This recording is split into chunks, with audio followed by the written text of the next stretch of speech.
এবার এসআইআর আবহে এক মহিলা বিএলওর মৃত্যু হলো মালদায়। আর এই মৃত্যুর ঘটনায় এসআইআর-এর কাজের চাপে মৃত্যুর অভিযোগ তুললেন মৃতার পরিবারবর্গ।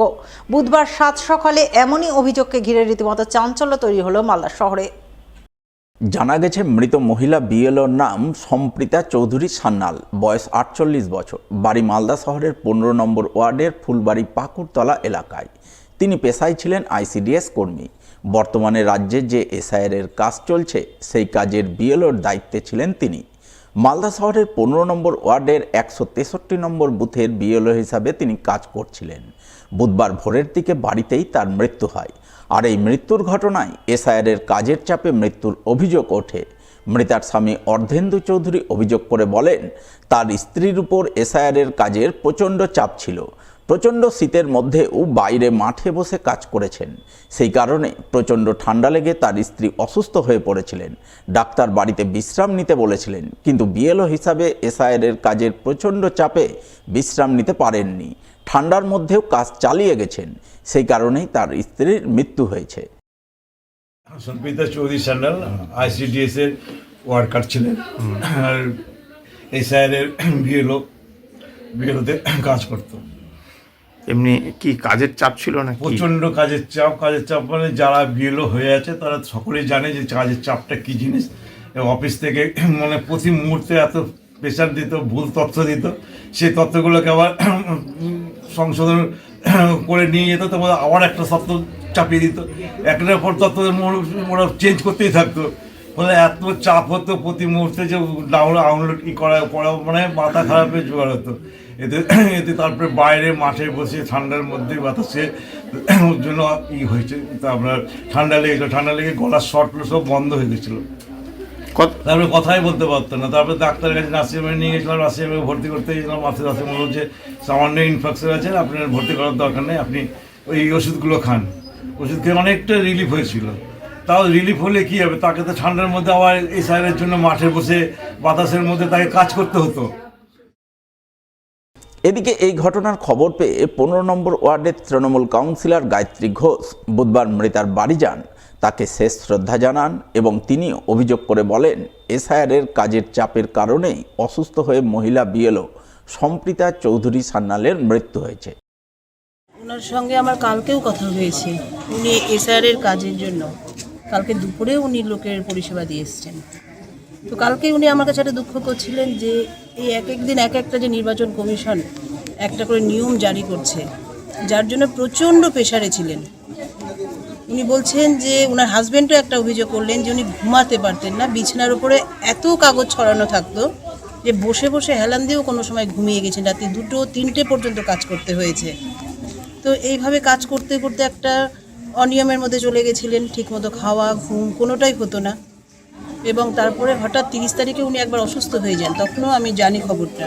তারপরে উনি নার্সিংহোমে গিয়ে ডাক্তার দেখিয়ে এসছেন। তো ডাক্তারবাবু বলেছিলেন যে ঠান্ডা লেগে গেছে এভাবে কাজ করতে করতে, আর অনেক রাতে ঘুমোচ্ছেন, একটা অনিয়মের জন্য একটু ঠান্ডা লেগে একটা ইনফেকশন হয়েছে বুকে। তো বাড়ির লোকজন বলেছিল যে ভর্তি হওয়ার প্রয়োজন আছে কি, বলো না সামান্য ইনফেকশন আছে, এটা মেডিসিনেই ঠিক হয়ে যাবে। তো সেইভাবেই ডাক্তার দেখিয়ে উনি চলেও এসেছিলেন। আসার পরে হঠাৎ আবার কালকে রাত্রি 2টোর দিকে, 2টো না 12টার দিকে হঠাৎ আবার অসুস্থ হয়ে পড়েন। বলছে আমার একটা শ্বাসকষ্ট মতো হচ্ছে। তার সঙ্গে সঙ্গে নেবুলাইজার দেওয়া হয়। তারপরেই যখন ওনাকে নার্সিংহোমে ভর্তি করানোর জন্য নিয়ে যাওয়া হয়, সেই অবস্থাতেই সম্ভবত উনি হয়তো চলে গেছিলেন। যদিও এই অভিযোগ মানতে নারাজ বিজেপির দক্ষিণ মালদার সভাপতি অজয় গাঙ্গুলি। তার দাবি, এসআইআর-এর কাজের চাপে নয়, এসআইআর নিয়ে তৃণমূল বিএলওদের উপর যে চাপ তৈরি করেছে সেই চাপের কারণেই এই মৃত্যুর ঘটনা ঘটেছে। মৃত্যুই দুঃখজনক, বিএলওর মৃত্যুও দুঃখজনক, কিন্তু বিএলওরা মরছে শুধুমাত্র এসআইআর-এর জন্য এটা কিন্তু না। যখন চারিদিকে প্রচুর পরিমাণে বিএলও মরছে রব উঠেছিল, তখন আমরা বলেছিলাম বিএলওর মৃত্যুর কারণের জন্য সিবিআই তদন্ত হোক। মাঝে কিছুদিন এই সিবিআই তদন্তর ভয়ে বিএলওরা মারা যাচ্ছিল না, কিংবা তৃণমূল সরকার বিএলওরা মারা যাচ্ছে বিজেপির জন্য এটা বলা বন্ধ করেছিল। সেই জন্য আমরা বিএলওরা মারা যাচ্ছে দুঃখজনক, বিএলও মারা যাচ্ছে দুঃখজনক, কিন্তু প্রকৃত কী কারণে মারা যাচ্ছে সেটা কিন্তু জানতে হবে।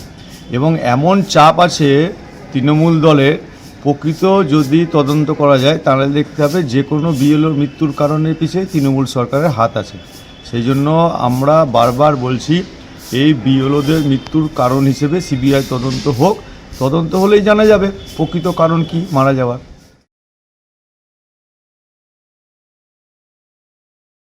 সম্পত্তি ভাগের পর চলাফেরায় অক্ষম বৃদ্ধা মাকে মারধর করে বাড়ি থেকে তাড়িয়ে দেওয়ার অভিযোগ উঠল ছেলে বৌমার বিরুদ্ধে। বুধবার এমনই চাঞ্চল্যকর অভিযোগ সামনে এলো মালদার চাঁচলে। জানা গেছে অভিযোগকারী অসহায় বৃদ্ধার নাম রাবিয়া বেওয়া, বয়স 65 বছর, বাড়ি চাঁচল থানার চরলমণি গ্রামে। বৃদ্ধার মুখ থেকে জানা গেল তার স্বামী মারা গেছেন দীর্ঘ বেশ কয়েক বছর আগে। স্বামী মারা যাওয়ার পর দুই ছেলে বৌমার সংসারেই তিনি থাকতেন, কিন্তু মাস চারেক আগে ছেলের অনুপস্থিতিতে বৌমা তাকে মারধর করে বাড়ি থেকে তাড়িয়ে দেয়। ছেলে সব জেনে শুনেও চুপ করে রয়েছে। এই পরিস্থিতিতে চরম অসহায় অবস্থায় কখনো আত্মীয় স্বজনের বাড়িতে, আবার কখনো রাস্তাঘাটে তার দিন কাটছে।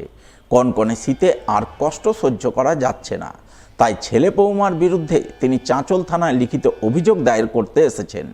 তিনি নিজের বাড়ি ফিরতে চান। এদিকে বৃদ্ধার কাছ থেকে অভিযোগ পেয়ে চাঁচল থানার পুলিশ গোটা ঘটনা খতিয়ে দেখতে তদন্ত শুরু করে বলে জানা গেছে।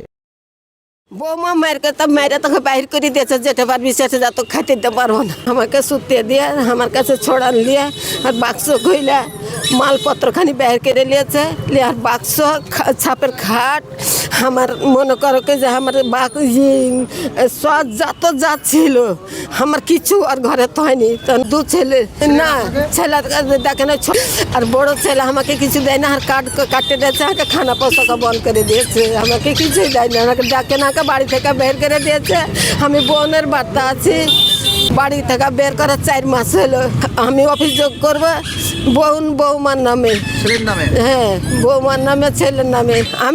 আমি আপনার কাছে চাচ্ছি যে আমার খাওয়ার পেয়ে দাও, আর আমার বউর কি করবে করে দাও, আমার স্থান করে দাও।